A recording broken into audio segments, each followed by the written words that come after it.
नमस्कार दोस्तों, मैं डॉक्टर अरूप। मेरे यूट्यूब चैनल डॉक्टर अरूप सेल्फ फ्रेंड में एक बार फिर से आप सभी का हार्दिक स्वागत करता हूं।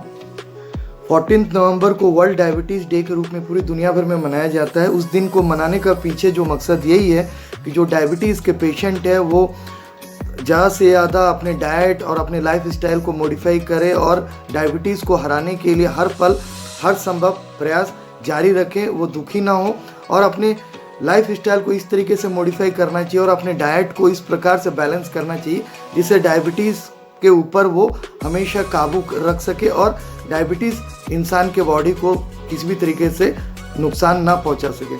आज मैं इस वीडियो में डायबिटिक पेशेंट को किस प्रकार का डाइट लेना चाहिए और किस प्रकार का डाइट नहीं लेना चाहिए उसके बारे में कुछ अहम जानकारियाँ इस वीडियो के माध्यम से शेयर करूँगा। अगर आपने अभी तक मेरा चैनल सब्सक्राइब नहीं किया है तो मैं आप सभी से रिक्वेस्ट करूँगा डॉक्टर अरूप हेल्थ फ्रेंड इस चैनल को आप सब्सक्राइब करें, जिससे क्या है मेरे द्वारा भेजे गए हर वीडियो आप तक सबसे पहले पहुंच सके। वीडियो देखने के बाद अगर आपको वीडियो अच्छा लगता है तो लाइक एंड शेयर करना ना भूलें। जो भी सवाल हो सुझाव हो कमेंट बॉक्स पे ज़रूर दे करके भेजिए।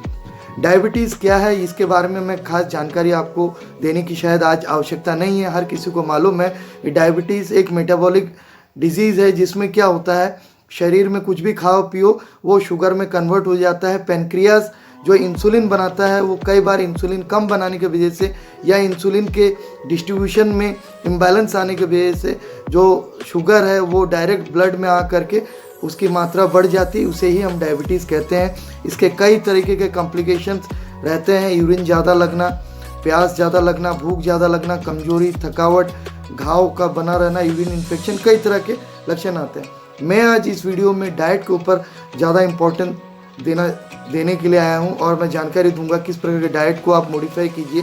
आपको जानकारी होना चाहिए 60% जो है आपका डाइट जो है कार्बोहाइड्रेट युक्त होना चाहिए, 40% में 20% वसा युक्त, फैट युक्त और 20% प्रोटीन युक्त होना चाहिए। 1500 to 1800 कैलोरी पर डे जो है आपको डाइट का कंजम्पशन करना चाहिए। प्रतिदिन 2 या 3 सीजनल फ्रूट्स आप ले सकते हैं, मौसमी फल ले सकते हैं, 2 या 3 प्रकार की सब्जियां प्रतिदिन आपको लेना चाहिए। बेटर है आप नॉन वेज का प्रयोग कम से कम करें या ना करें, रेड मीट तो बिल्कुल भी इस्तेमाल ना करें। अब मैं आपको बात करूंगा कि किस प्रकार का डाइट आपको मॉर्निंग, लंच टाइम और डिनर टाइम में लेना चाहिए जिससे आपका शरीर का ग्रोथ में कोई रुकावट ना हो और डायबिटीज़ में भी आपको कोई किसी प्रकार का डिस्टर्बेंस क्रिएट ना हो। मॉर्निंग में उठने के बाद आप कम से कम जो है कोशिश कीजिए 1 गिलास पानी पीजिए। उस पानी में जो है रात को भिगा हुआ मेथी जो है उस पानी में ज़रूर भिगो के रखिए और उस पानी को पूरा पीने की कोशिश कीजिए।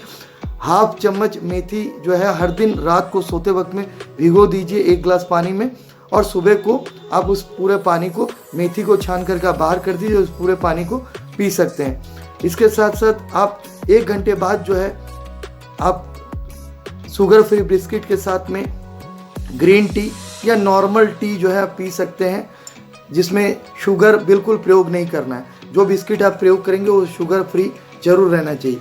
ब्रेकफास्ट थोड़ी देर बाद आप कर सकते हैं जिसमें 1 कटोरी स्प्राउटेड अंकुरित अनाज आप इस्तेमाल कर सकते हैं, स्प्राउटेड या भुने हुए चने भी आप इस्तेमाल कर सकते हैं। स्किम्ड मिल्क जो है आप प्रयोग कर सकते हैं, 1 गिलास स्किम्ड मिल्क प्रयोग कीजिए। उसके साथ साथ आप अगर ये पसंद नहीं है, भुने हुए चने या स्किम्ड मिल्क पसंद नहीं है तो आप जो है 1 से 2 कटोरी जो है दलिया प्रयोग कर सकते हैं। छाछ भी आप सुबह के टाइम पे ले सकते हैं या ब्राउन ब्रेड जो होता है उसको भी आप जो है 1 से 2 पीस आप ले सकते हैं। कोशिश कीजिए तले हुए चीज़ ज़्यादा ब्रेकफास्ट में नहीं रखने के लिए नॉर्मली विदाउट ऑयल वाले 2 पराठे या 1 कप दूध या दही के साथ आप ले सकते हैं मॉर्निंग के ब्रेकफास्ट के तौर पे।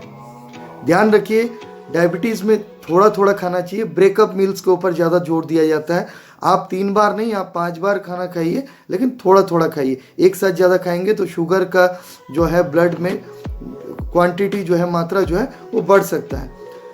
ब्रेकअप टाइम में जो टिफ़िन पीरियड आप मान सकते हैं या 11 बजे से 12 बजे के बीच में आप जो है 1 अमरूद आप खा सकते हैं या 1 एप्पल या 1 संतरा या 1 पपाया भी, आधा पपाया या 2 टुकड़े पपाया के, पपीता के आप इस्तेमाल कर सकते हैं। लंच के टाइम में आप 2 रोटी, 1 कटोरी चावल, 1 कटोरी दाल और 1 कटोरी सब्जी और ध्यान रखिए थोड़ा सा दही और सलाद भी आप ले सकते हैं। इन चीज़ों में आपको ध्यान ये रखना है, जो सलाद आप बनाएंगे उसमें अत्यधिक फाइबर होना चाहिए, रेशा। जैसे आप बीट, चुकंदर का प्रयोग कर सकते हैं, रेडिश, मूली का प्रयोग कर सकते हैं, और उसके साथ साथ गाजर का भी प्रयोग कर सकते हैं, कैबेज का प्रयोग कर सकते हैं, पत्ता गोभी का प्रयोग कर सकते हैं, हल्का आप शिमला मिर्च भी उसमें डाल सकते हैं। जितना फाइबर होगा उतना अच्छा है शुगर को डाइजेस्ट करने के लिए और डायबिटिक पेशेंट को कॉन्स्टिपेशन से बचने के लिए भी। शाम के टाइम में आप नॉर्मली ग्रीन टी लीजिए, एक आप स्लाइस ले सकते हैं, ब्राउन ब्रेड ले सकते हैं, शुगर फ्री बिस्किट एक ले सकते हैं। ये ध्यान रखिए कि मैंने शुगर फ्री बिस्किट बताया, तो या तो 2 शुगर फ्री बिस्किट ले लीजिए या 1-2 स्लाइस आप ब्राउन ब्रेड के आप ले लीजिए। डिनर के टाइम पे जो है आप 2 रोटी और 1 कटोरी सब्जी जो है ले लीजिए।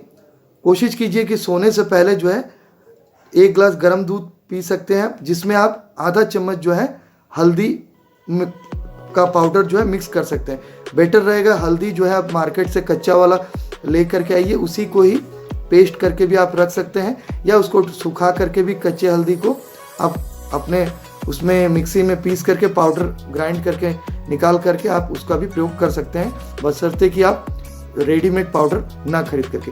किस प्रकार के फल आप ले सकते हैं और नहीं ले सकते, इसके बारे में जानकारी दूंगा। आमतौर पे आप जो है एप्पल, अमरूद, इसका प्रयोग आप रोजाना कर सकते हैं। आड़ू आप प्रयोग कर सकते हैं, नाशपाती का प्रयोग कर सकते हैं, जामुन इसमें बहुत अच्छा मेडिसिनल यूज़ होता है, जामुन को आप रेगुलरली रख सकते हैं। गलती से भी आप जो है अंगूर, पाइनएप्पल का प्रयोग ना कीजिए, बनाना का प्रयोग नहीं कीजिए, चेरी का प्रयोग नहीं कीजिए और आम का प्रयोग मत कीजिए, नहीं तो शुगर का लेवल बहुत हद तक बढ़ सकता है। वेजिटेबल में आप करेला का भरपूर प्रयोग कर सकते हैं। मैंने बताया कि आपको सहजन हो गया, पालक हो गया, इनको ज़्यादा से ज़्यादा प्रयोग कर सकते हैं। बैंगन भी ले सकते हैं, चौलाई, परवल, टिंडे, ब्रोकली जो है आपको, फिर आपको कॉलीफ्लावर, फूल गोभी, पत्ता गोभी, इनका प्रयोग कर सकते हैं। काला चना, शिमला मिर्च आप ले सकते हैं। कोशिश ये कीजिए, अगर आपको कमजोरी या थकावट लगता है तो कच्चा नारियल भी आप इस्तेमाल कर सकते हैं, अखरोट जो है और मूंगफली खा सकते हैं, हल्के फुल्के काजू भी आप खा सकते हैं। इसबगोल का रेगुलरली प्रयोग करते रहिए, ये आपको कॉन्स्टिपेशन से रिलीफ करके रखेगा, क्योंकि अक्सर क्या होता है डायबिटिक पेशेंट को एक कॉन्स्टिपेशन का टेंडेंसी रहता है। फाइबर इसबगोल में सबसे ज़्यादा है, उसको पानी में भिगो करके रोजाना रात को रख करके सुबह उठ करके भी आप ले सकते हैं। इसके साथ साथ आप नॉर्मली कर्ड और छाछ का भी प्रयोग कर सकते हैं, दही और छाछ का भी प्रयोग कर सकते हैं। ग्रीन टी भी आप ले सकते हैं। मैं उम्मीद करूँगा इस प्रकार के डाइट पैटर्न को अगर आप फॉलो करेंगे, और रात को जल्दी सोना चाहिए और सुबह जल्दी उठना चाहिए, एक्सरसाइज जरूर कीजिए, योगा प्राणायाम जरूर कीजिए, स्ट्रेस से बचिए, इसी डाइट पैटर्न को आप फॉलो करते रहिए।